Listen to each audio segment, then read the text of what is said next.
Hello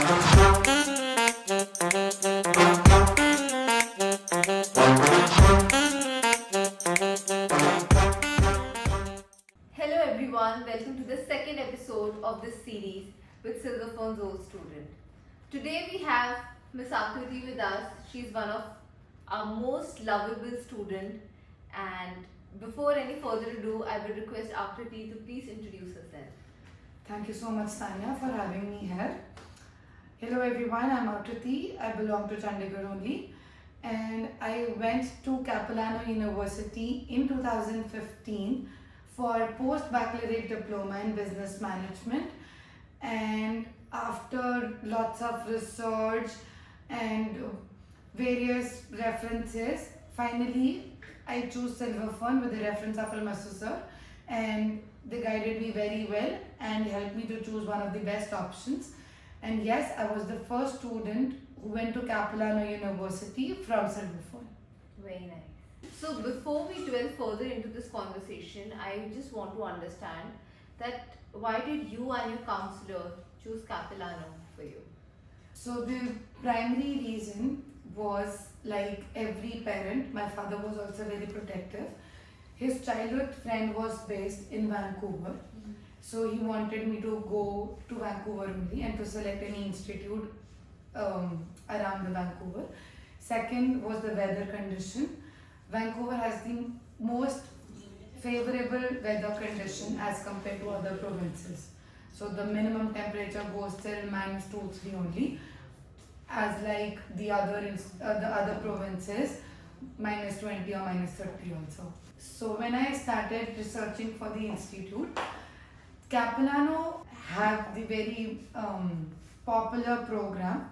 It's called NABU, North American Business Management Post Baccalaureate Diploma. So it is similar to an MBA program, but we do not need any GRE, GMAT for it. Second, the program consisted of a mandatory co-op program, which is like an internship program in which we can do a full-time job with Canadian organizations and learn their practicum part, get experience. So 3 semester was the study and one semester was the co-op. And the location was North Vancouver, which was just 35 minutes of direct bus from Vancouver downtown. Very nice.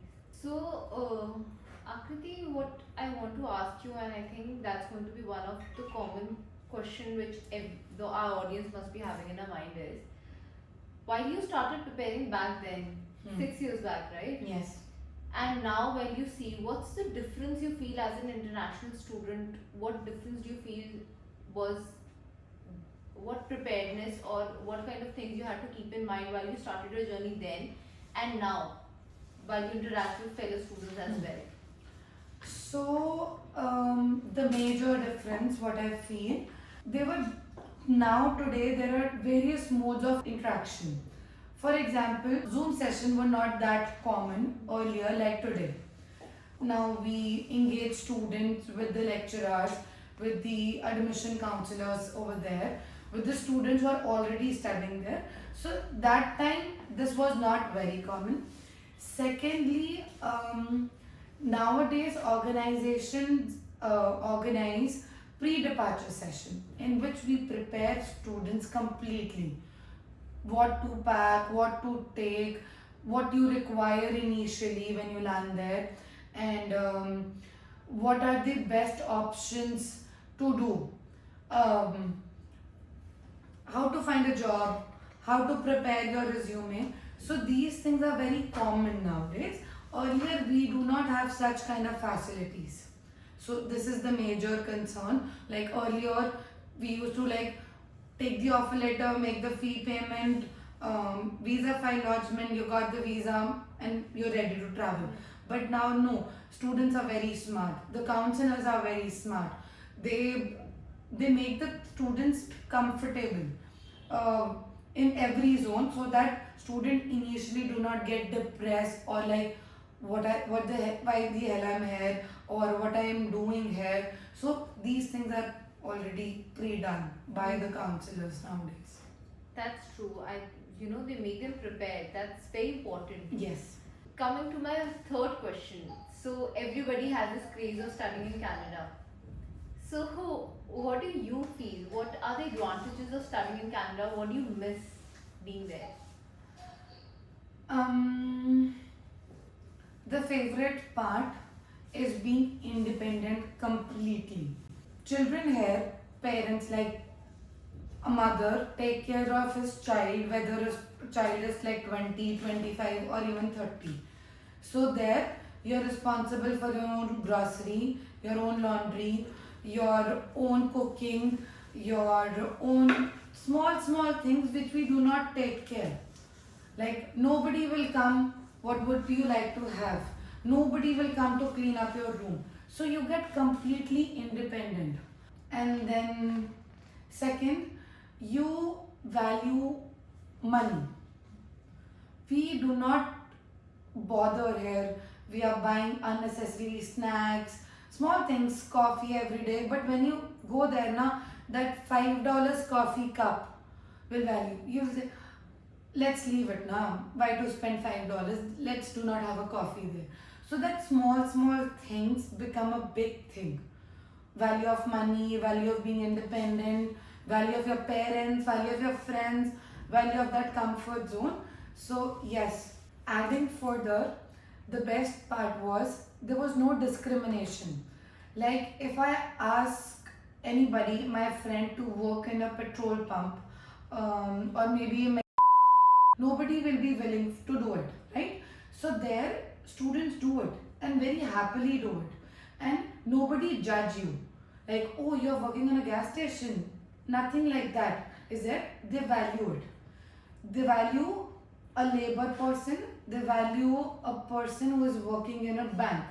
So nothing like that. The treatment system, that if you're coming to visit me, I treat you if you were working as a labor, or on the other hand, if you're working as a teller on and back. Second, there's a value of everything. If you're working for an hour extra, they will pay you. They will value that thing. And if you're on a leave, they will respect it. So that is a thing in Indian culture. What happens if you work a little bit extra? It's your job role. And if I come to academic part, Indian admissions are based on the score. If you're getting 95%, you'll get admission in Delhi University. If on the other hand, 65% would not.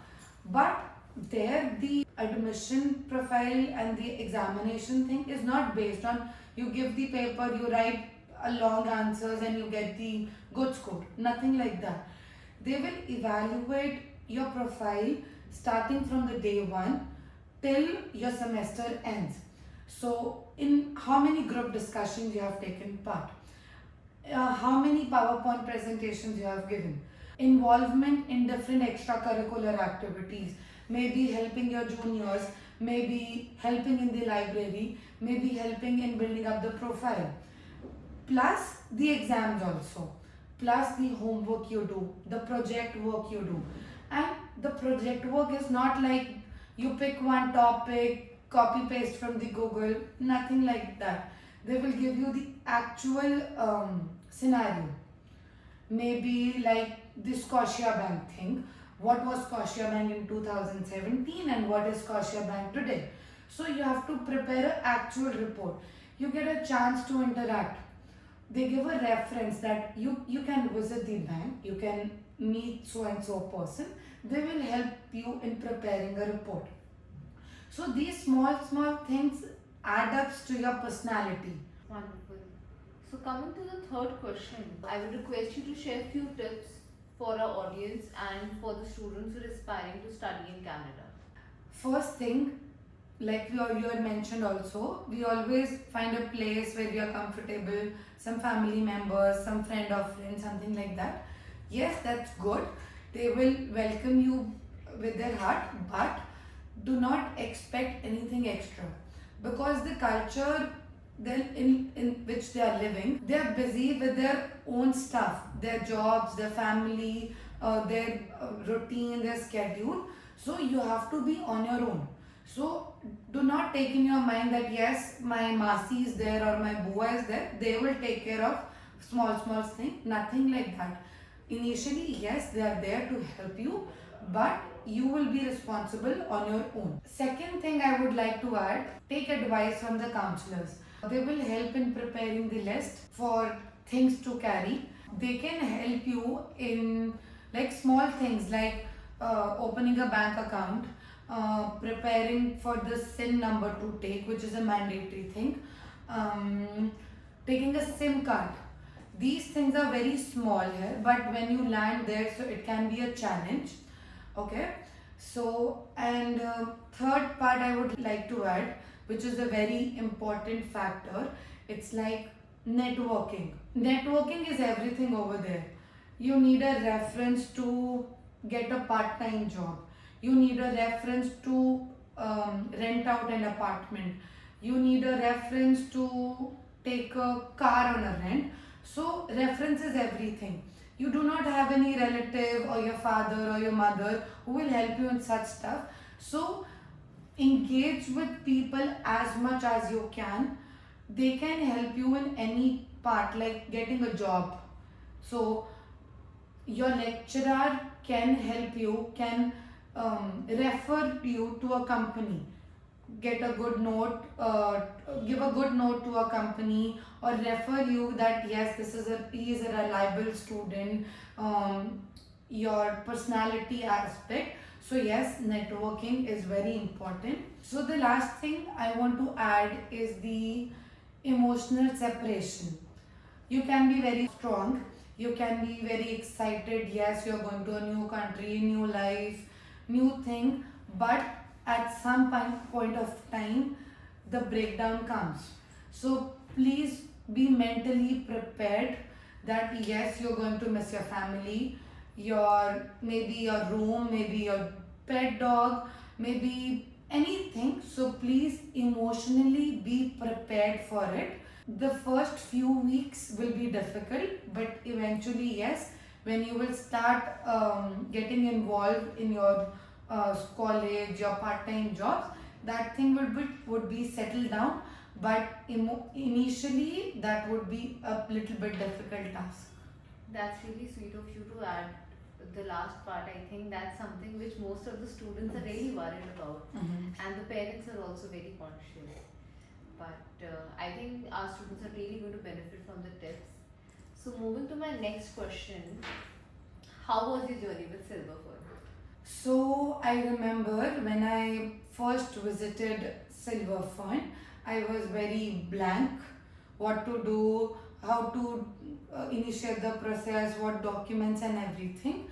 I started the process before giving my final exams of the bachelor's degree.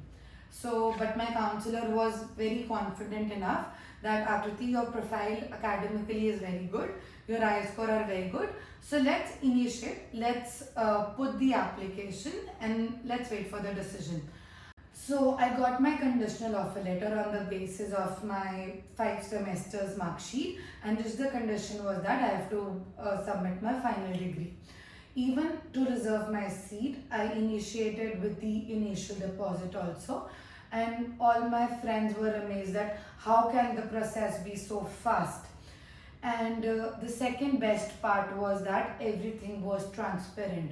My personal email ID was used for all the communication with the university, and I and my counselor was in the loop for each and everything.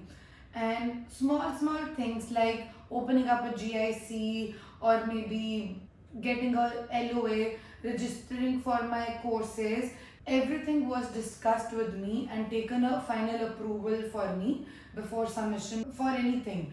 And on the other hand, when one of my friend who was doing the same process with some other organization, she was blank. She was not aware about any the entire process. She was just got the offer letter, made the fee payment, and lodged the file. Third thing, like everything was very professional, side by side very friendly also.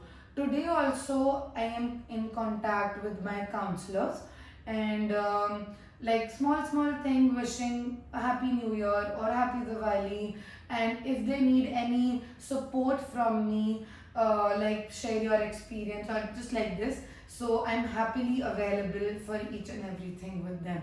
So it was just not visiting Canada for my further studies. It was the entire process was building up a relationship with Silver Fern, and I am very grateful to have Silver Fern in my life today also. We're equally honored, Akriti, and we're in touch with most of our students. That connection we always share, like, and you mentioned wishing Diwali and New Year's. So I think that's the bond that we build together Exactly, in yes. this process. But thank you so much for taking out your time, and it was really great to meet you after a very long time. Thank you so much, Akriti. Thank you so much for having me here. So we'll be back again with the third episode with a fresh story and a new student of Silver Fern Education Consultant. Please feel free to ask any questions in the comment section. Please click on the bell icon and like and subscribe our channel. Thank you so much.